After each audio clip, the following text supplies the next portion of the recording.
Hola a todos, mi nombre es Yolanda López López de la Universidad Internacional de La Rioja y en primer lugar me gustaría dar las gracias a la Universidad de Cádiz y a los organizadores de este congreso por darme la oportunidad de participar en él. A continuación resumiré los avances de mi comunicación que lleva por título Ficción televisiva y transmedialidad, cuando el Ministerio del Tiempo rompió las reglas del juego. Durante los primeros lustros del siglo XXI y adaptándose además a la sofisticación de los videojuegos y el auge de Internet, la ficción televisiva supo elaborar nuevas estrategias para mantener y aumentar el interés del espectador, desembocando en la conocida como tercera edad de oro de la televisión. La complejidad del nuevo modelo venía marcada por varias claves. La primera, narratividad múltiple en cuanto a personajes y en cuanto a tramas. Un relato fragmentado cuyo ritmo podía y debía acelerarse y ralentizarse. La superación de viejas concepciones sociales y políticas, una intertextualidad potenciada mediante referencias a otros lenguajes y productos culturales como videojuegos, cómic, música, literatura o la propia televisión. Y sobre todo, no limitarse a la pantalla televisiva. La serie debía optar por ser transmedia, para expandirse a través de medios y plataformas. Lo que comenzaba en la televisión podía seguir en otros soportes. Y no solo eso. Desde el punto de vista del receptor debía fomentar espacios para generar un diálogo horizontal, pues solo con el apoyo y energía recreativa de los lectores, con sus traducciones, con sus recomendaciones y con sus reescrituras, la serie tenía posibilidades no solo de sobrevivir y de perpetuarse, sino sobre todo de influir. La aparición de nuevos canales, la realización de contenido propio por parte de las cadenas y la apuesta por la calidad a través de relatos seriales fueron acicates para enriquecer el panorama televisivo. Dentro de esta, un filón verdaderamente relevante fue el de la ficción histórica, proyectos donde las tramas, frecuentemente dramáticas, se insertaban dentro de cuidadas ambientaciones y recreaciones estéticas. El mundo anglosajón, la vanguardia americana o la espléndida tradición de la ficción británica llevaban la carrera en este complejo mundo de estrenos. Renovaciones de temporadas, fichajes de realizadores, actores, estrellas del medio cinematográfico, así como premios y reconocimientos. La historia volvía a estar de moda y semejaba que el retorno al pasado cautivaba al público. Insertada en esta tendencia se hallaban las series sobre viajes en el tiempo, en las que los personajes transitaban dos momentos distantes y distintos. El modo en el que se producía ese traslado, mediante un armario, una cabina de teléfonos, un monumento megalítico, un túnel o la propia máquina del tiempo de Wells, supuso un recurso fértil en el paralelismo de tramas, de espacios, de relaciones y de personajes, en las analogías entre el presente y otros tiempos. La ficción española de corte histórico distaba del preciosismo de modelos canónicos y las series recreaban de forma más o menos sospechada el pasado en cuatro formatos. TV Movies o telefilm, heredero del cine y del drama televisado, se trataba de largometrajes en torno a 90 minutos de duración con 4 o 6 bloques publicitarios. Miniseries, pocos capítulos unidos por una estructura serial que acostumbraba a inspirarse o basarse en adaptaciones literarias. Telenovela o soap opera, cuyo origen se halla en las radionovelas emitidas durante el mediodía o la sobremesa, donde los capítulos no poseen una unidad argumental, prima la exaltación de los sentimientos, se da una multiplicidad de tramas y una recurrencia a personajes estereotipados. Y finalmente el concepto de serie común, aquella con capítulos en torno a 40 o 60 minutos, 10 a 20 episodios por temporada y cuya emisión era semanal. La mayor parte de estas ficciones respondía en gran medida a relatos costumbristas, donde las claves del folletín de antaño, el romance y la aventura funcionaban como elementos determinantes. En ellas pervivía un escaso interés por retratar un contexto histórico, político, y este, a lo sumo, funcionaba como tenue telón de fondo. En ese contexto es en el que surge el Ministerio del Tiempo. La comunicación analiza la mirada de esta como la primera serie en España que resquebrajó dinámicas costumbristas en su propuesta histórica, del mismo modo que fomentó el surgimiento, tanto por parte de la productora como inaudita y espontáneamente por parte del público, de estrategias transmedia. Para ello se realiza una selección bibliográfica y se reúnen las voces de autores que ya se pronunciaron durante los meses de su estreno y cálida acogida en 2015, junto con otros que meses y años más tarde de la emisión de su cuarta y última temporada en 2020, tras lo que parece su cancelación definitiva. El texto cuenta como objetivo principal realizar un balance de lo que supuso inaugurar el universo transmedia en la ficción española y observar qué o cómo ha sobrevivido de todo aquello. Los hermanos Pablo y Javier Olivares, creadores del proyecto, habían sido los artífices de otros títulos de televisión pública como Isabel o Víctor Ros. Producida por Onza Partners y Cliffhanger para TVE, el ministerio supuso un cambio cualitativo en la ficción y logró alcanzar las 4 temporadas no sin todo tipo de avatares y cancelaciones. La segunda se estrenaría a comienzos de 2016 y en septiembre del mismo año se confirmaba el rodaje de una tercera a través de sus redes sociales. Un año más tarde del final de esta llegaba el anuncio, renovación por una cuarta temporada, que se emitía en 2020. Desde su primer capítulo, la serie despertó la simpatía de espectadores y crítica. Pronto comenzaron a señalarse sus aciertos, a estudiarse sus referentes y a aplaudir su sentido del humor y sus autocitas. Los índices de audiencia durante su emisión en directo rozaban los 3 millones de espectadores, con casi el 15% de share. A lo largo de los años, y como reflejo también de los cambios en los hábitos de consumo, se observó un incremento del visionado a través del servicio de TVE a la carta o en la plataforma de Video on Demand, donde la serie estuvo disponible una serie de meses. Netflix colaboró en la producción de la tercera temporada y distribuyó las 2 primeras a más de 120 países durante aquel tiempo. La interactividad con el público fue brutal y se multiplicaron exponencialmente las posibilidades de interrelación en su universo transmedia.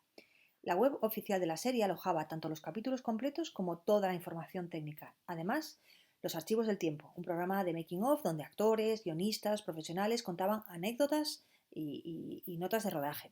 La Puerta del Tiempo, un programa emitido online en el que se entrevistaban a miembros del equipo y a que los seguidores, conocidos como ministéricos, podían enviar sus preguntas vía Twitter. Y además, 2 ficciones sonoras. Tiempo de Valientes, un diario en el que el personaje de Julián Rodolfo Sancho narraba su aventura filipina, y Una llamada a tiempo, donde gracias a conversaciones telefónicas con Salvador Martí y Jaime Blanch conocíamos más información. En la actualidad, todos estos recursos se encuentran ocultos en la web oficial. Además del foro de debate histórico instalado en dicha web, la serie contaba con perfiles muy activos en las principales redes sociales. Página oficial en Facebook, en Instagram, en Twitter, hoy X, y mediante las cuales lograron que términos como Lope de Vega, Velázquez, Ambrosio de Espínola, Cervantes o Torquemada fuesen trending topic.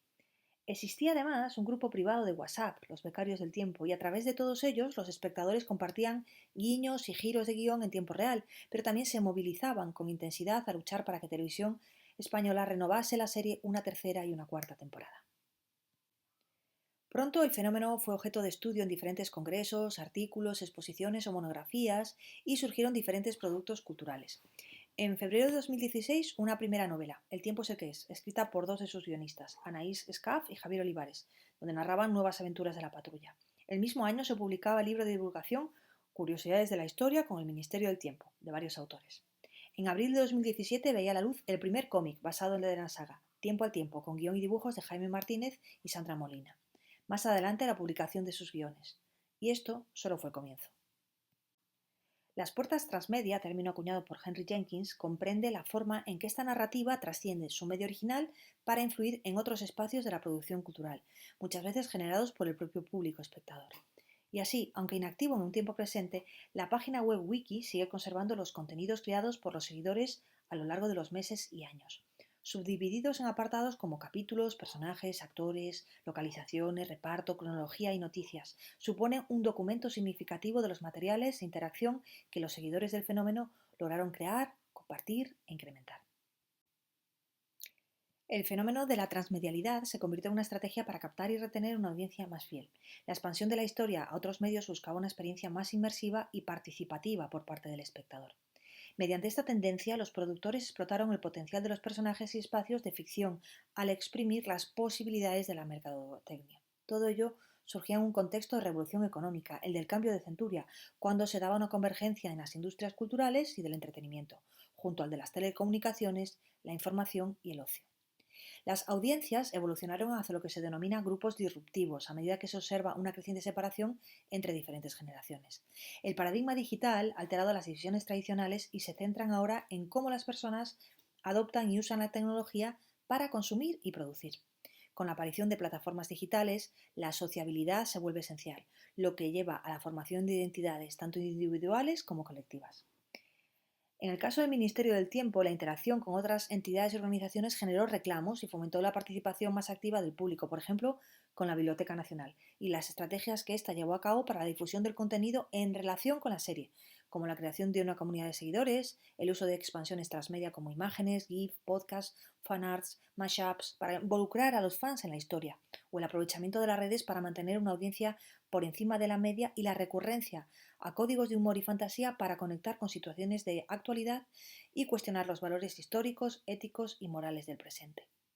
El modelo histórico por el que abogó la ficción incidió directamente tanto en el propio enfoque como en sus materiales y acciones. El acercamiento respondió a presupuestos emocionales a través de los cuales se retomaron grandes personajes del pasado para acercarse a su faceta más humana o doméstica, sin incidir demasiado en versiones más globales del contexto social o económico. Todo ello se enraiza además en el marcado interés pedagógico. Sus episodios habían dejado de ser un simple producto de entretenimiento para convertirse en un recurso y luchar contra la desmotivación y el desinterés de las aulas. Son abundantísimas las unidades temáticas centradas en sus argumentos y personajes para acercar determinados pasajes u obras literarias al alumnado. Eso sí, no todo fueron voces de aplauso y algunas acusaron elementos de flaqueza en los mecanismos de la ciencia ficción por recurrir a la magia como explicación para poder viajar en el tiempo. La designación del género al que se escribió fue generando debates como los que responder a la debilidad de un género con escasísima tradición en la narración española. El Ministerio del Tiempo supuso un revulsivo en la ficción televisiva española, un título extraño y novedoso en su naturaleza y en su propuesta narrativa, que jugaba y recreaba un modelo histórico, con entonces sí un interés revisionista del pasado. Muchas de sus claves apuntaban las catapultadas por las producciones de calidad del momento. Gracias a la hibridación de géneros y a la inclusión de rasgos claves de la nueva edad televisiva, el Ministerio logró distinguir un nuevo perfil de espectador, aquel deseoso de jugar, de compartir sus inquietudes por tramas y personajes históricos. La estrategia transmedia por parte de las productoras maduraría años más tarde, de modo genérico con la inclusión de extras y contenidos en plataformas y redes, de modo sobresaliente en casos como la serie La Peste.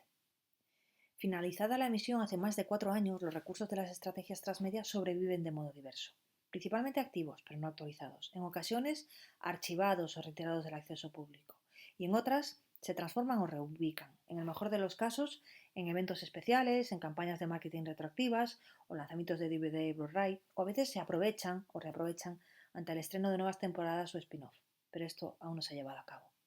Con un apoyo tan irregular de Televisión Española a lo largo de su historia, la serie contó siempre con el apoyo de sus seguidores atentos a cualquier novedad al respecto. Nostálgicos y deseosos de nuevas entregas, la resurrección del proyecto motivaría que los engranajes volvieran a ponerse en marcha, sin duda. De hecho, en febrero de 2036, sin ir más lejos, la cadena de televisión británica BBC anunciaba un nuevo proyecto, The Ministry of Time, del que el propio Javier Olivares se enteraba por seguidores ministéricos ingleses y franceses. La situación de plagio que surgía entonces replicaba lo acontecido con la norteamericana NBC en 2016, con la que se llegó a ir a juicio. A lo largo de sus 4 temporadas y 42 episodios, la serie supuso una ruptura de todas las dinámicas establecidas. Primero, como ficción de corte histórico, alejado de los modelos fijados en aquel momento, tanto en el canal público en el que se emitía Televisión Española, como en el propio panorama televisivo del país. En segundo lugar, como modelo de reconstrucción histórica, con viajes temporales y referentes literarios, visuales y narrativos propios. Y finalmente, y no menos importante, como producto con un intenso, fértil y eficaz universo transmedia que se propagó a múltiples canales, sitios web, libros, cómics, eventos en vivo y activos perfiles en redes sociales. Muchas gracias.